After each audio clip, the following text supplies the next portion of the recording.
Betul. Ini batuk berdarah ini Nah, ada kecurigaan pengaruhnya tadi juga ya. dengan ini paru-paru. Iya, kecurigaannya biasanya TBC paru itu batuknya berdarah Iya. biasanya.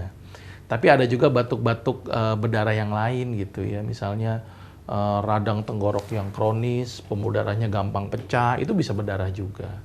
Atau bisa juga tumor paru atau kanker paru, itu juga bisa bikin batuk berdarah. Jadi batuk berdarah itu hanya simptomnya. Tapi penyebabnya ini kan banyak faktor. Kita harus tahu dulu penyebabnya apa. Kalau penyebabnya kanker ya kita pengobatannya kanker. Kalau TBC, pengobatannya TBC gitu ya.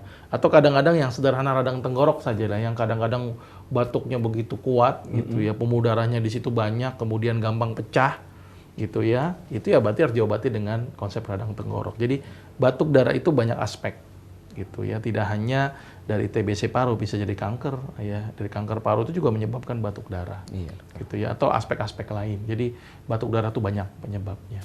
Kira-kira seperti itu. Iya.